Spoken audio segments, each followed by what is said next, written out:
Pemirsa, Anda menyaksikan dialog khusus dari Rakernas dan Bisnis Forum bertajuk Peluang Bisnis dalam Sektor Manufaktur dan Sektor Pariwisata di Kawasan Ekonomi Khusus atau KEK Indonesia langsung dari KEK Tanjung Kelayang, Provinsi Kepulauan Bangka Belitung.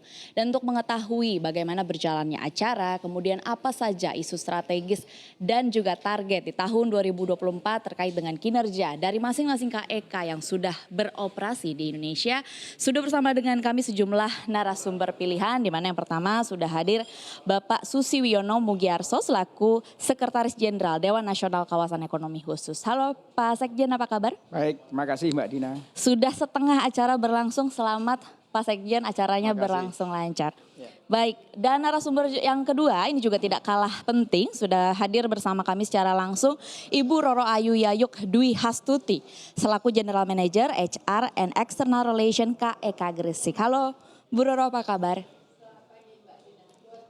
Luar biasa. Terima kasih sudah hadir bersama kami di CNBC Indonesia.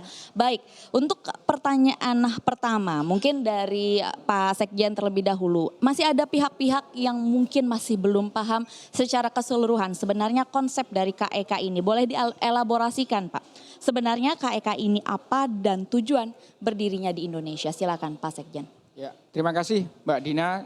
Terima kasih kesempatannya. Ini kesempatan sangat baik untuk menyampaikan mengenai KEK di Indonesia. Jadi KEK ini satu prioritas kebijakan khusus dari pemerintah. Kita sebenarnya sudah mulai konsepsinya itu di tahun 2009 yang lalu. Kemudian awal-awal KEK itu sudah mulai ada di 2012. Namun memang secara cukup masif perkembangannya dimulai di 2020-2021 kemarin. KEK ini sebenarnya desain awalnya memang pemerintah ingin membuat satu prioritas kebijakan. Dan seluruh KEK itu statusnya selaku PSN, Proyek Strategis Nasional, di mana melalui kebijakan kawasan khusus ini pemerintah memberikan sejumlah kemudahan, bahkan kita nyebutnya ultimate facility, jadi fasilitas yang paling top di antara kebijakan-kebijakan yang lain, utamanya di situ ada insentif fiskal dan insentif non fiskal. Nah, dari berbagai insentif yang ada yang diberikan begitu luar biasa oleh pemerintah, kita ingin melalui KEK ini yang pertama pasti tujuan utamanya adalah untuk mendatangkan investasi secara langsung di berbagai sektor, utamanya di sektor manufaktur, pariwisata, dan ekonomi digital. Nah, selain mendatangkan investasi, juga melalui KEK ini sebenarnya kita pengen juga mendorong daya saing investasi kita. Dan yang lebih utama, pemerintah juga nggak ingin melalui KEK ini menciptakan sumber pertumbuhan ekonomi baru yang inklusif. Artinya kita melakukan pemerataan ke seluruh daerah, seluruh Indonesia dengan menciptakan kawasan-kawasan dari mulai di Aceh sampai Sorong. Kita berharap ada sumber pertumbuhan ekonomi baru di wilayah-wilayah di luar Pulau Jawa tadi gitu. Jadi kira-kira tujuan utamanya itu dan pemerintah terus menggulirkan berbagai kemudahan untuk fasilitas KEK ini. Oke, baik. Sebelum kita masuk ke sektor manufaktur ya Bu Roro ya, izinkan saya bertanya lagi kepada Pak Sekjen. Mungkin boleh dielaborasikan apa tolok ukur yang digunakan untuk mengukur kinerja atau kesuksesan dari masing-masing KEK sendiri dilihat sampai tahun 2023 ini? Ya, Mbak Dina, sampai dengan saat ini kita setiap saat secara reguler melakukan pengukuran capaian kinerja KEK. Hari ini kita melakukan rapat kerja nasional untuk evaluasi capaian 2023. Nah, dua indikator utama yang sekarang ini digunakan adalah yang pertama mengenai realisasi investasi. Jadi jumlah investasi yang nyata-nyata digunakan untuk pembangunan dan kembangan KEK. Jadi betul-betul realisasi investasi, bukan komitmen atau laporan investasi, tapi betul-betul real investasi di kawasan ekonomi khusus. Kemudian yang kedua adalah indikator mengenai pembukaan lapangan kerja baru. Nah, mungkin sedikit gambaran kalau kita lihat capaian kumulatif untuk KEK dari dua indikator utama ini gitu. Di tahun 2023 kemarin kita mentargetkan untuk realisasi investasi tambahan di tahun 2023 itu kita targetkan di 62,2 triliun, kemarin kita bisa mencapai di 62,9 triliun tambahan investasi. Akumulasinya kita berhasil mencapai 167,2 triliun. Itu untuk investasi. Kemudian indikator kedua kita ukurnya selalu penciptaan lapangan kerja baru. Karena kan bicara KEK tadi sudah saya sampaikan investasi, sumber pertumbuhan ekonomi dulu, lapangan kerja dan multiplier efeknya terhadap ekonomi. Nah, lapangan kerja baru ini sepanjang sampai 2023 kemarin kita bisa membuka lebih dari 113.000 lapangan kerja baru. Nah, ini kalau ditanyakan mengenai indikator utamanya baru 2 itu. Nah, ke depan kita sedang kerjasama dengan teman-teman LPM UI mendesain satu indikator pengukuran kinerja. Jadi selain masalah realisasi investasi, pembukaan lapangan kerja baru, utamanya nanti adalah terkait dengan indikator-indikator multiplier effect terhadap perekonomian baik PDRB di daerah maupun PDB nasional kita. Itu kira-kira.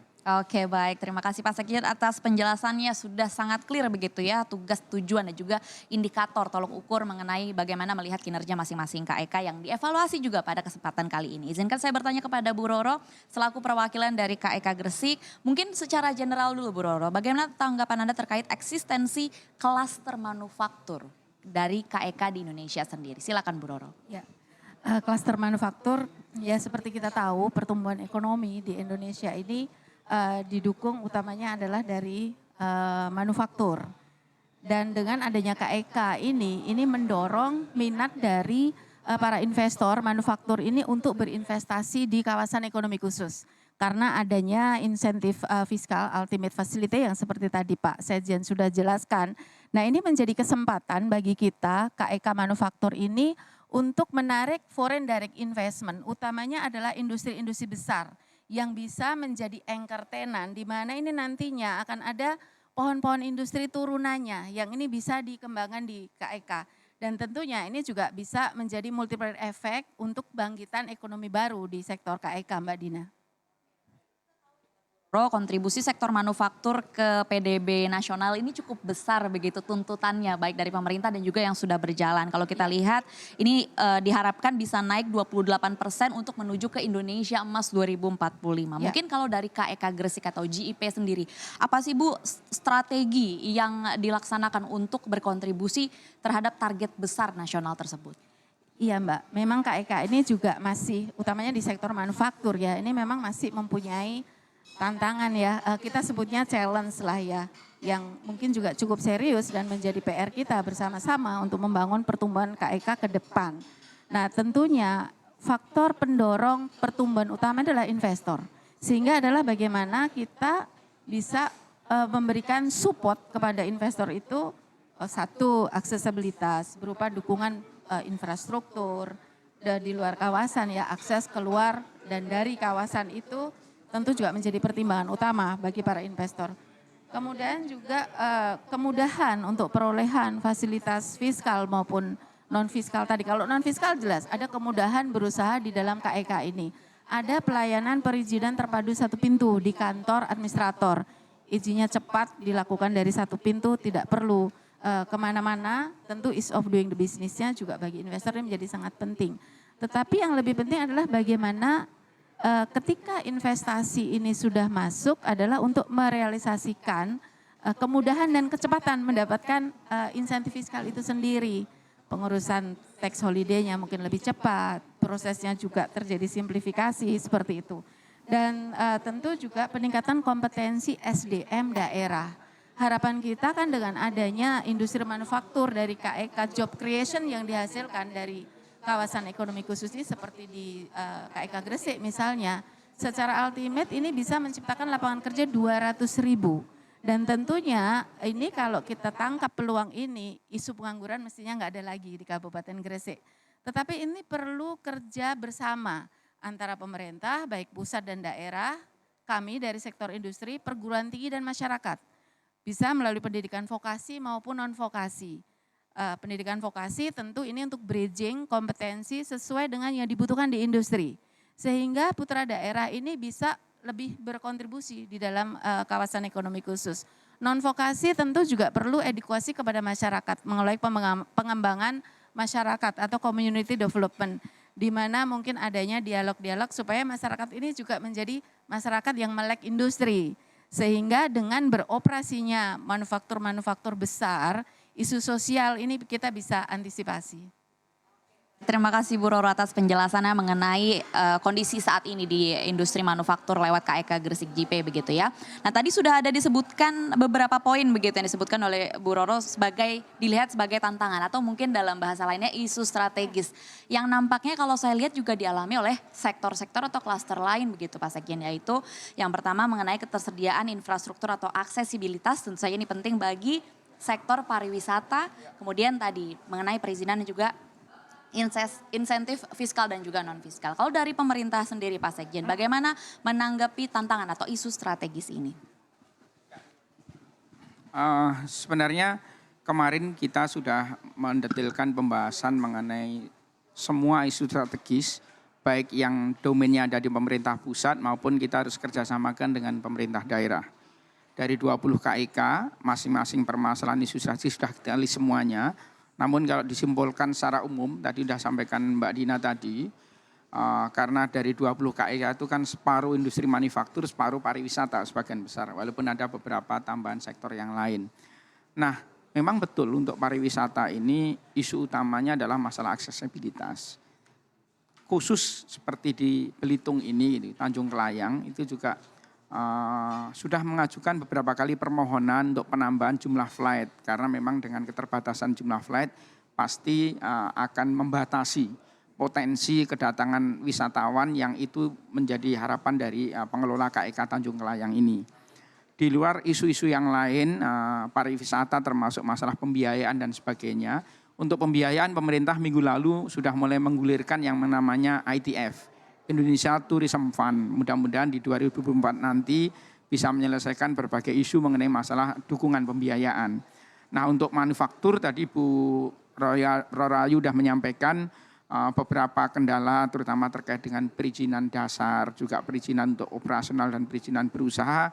Pemerintah hari ini sedang mereview kembali, menyempurnakan berbagai aturan terutama PP 5 2021 mengenai perizinan berusaha berbasis risiko. Kita sudah record semuanya, keluhan dari seluruh pelaku usaha, khususnya yang di kawasan-kawasan khusus.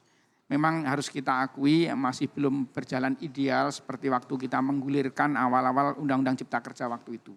Sehingga dari contoh dua sektor ini kita bisa simpulkan bahwa memang masih perlu kehadiran pemerintah untuk terus melakukan perbaikan penyempurnaan baik di tingkat regulasi maupun mengawal di tingkat implementasinya. Oke baik, terima kasih Pak Sekjen. Ini mungkin merupakan dialog yang juga cukup penting secara momentum. Mengingat kalau kita lihat kemarin pada saat debat Pilpres ini juga KEK disebut-sebut berkali-kali begitu ya. Mungkin boleh dijelaskan bagi pemirsa CNBC Indonesia begitu. Sebenarnya apakah benar kalau dikatakan bahwa KEK ini dibangun menggunakan uang pemerintah? Dan mungkin sekalian boleh dijelaskan begitu ya Pak Sekjen, seperti apa sih mekanisme pembentukan dan juga pembiayaan KEK itu sendiri? Oh ya, ini terima kasih, ini sangat penting untuk kita jelaskan kembali. KEK itu di dalam pembentukan dan pengembangannya itu dasarnya menggunakan PP 40 tahun 2021 mengenai kawasan ekonomi khusus, itu amanat turunan dari Undang-Undang Cipta Kerja. Sebenarnya sudah sangat jelas di situ disebutkan bahwa untuk bisa menjadi KEK itu harus ada pengusulnya. Dan dari 20 KEK yang ada sebagian besar pengusulnya adalah perusahaan swasta. Kemudian ada beberapa memang yang BUMN dan ada beberapa pemerintah daerah. Nah pada saat proses pengusulan ini pihak swasta ini yang akan bertanggung jawab untuk melakukan pembangunan dan pengembangannya. Kemudian kita juga targetkan mengenai besaran investasi dan beberapa proyek yang nanti harus disiapkan oleh mereka baik itu mengenai infrastruktur dan utilitas yang ada di kawasan.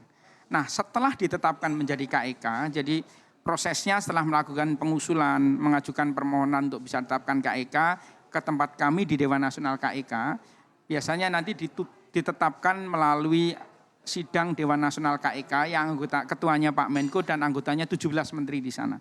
Setelah ditetapkan, nanti penetapannya setiap KEK ditetapkan melalui satu peraturan pemerintah untuk setiap KEK. Kemudian setiap KEK juga ditetapkan satu keputusan presiden untuk menetapkan dewan kawasan yang biasanya ketuanya adalah gubernur dan bupati atau wali kota yang ada di sana.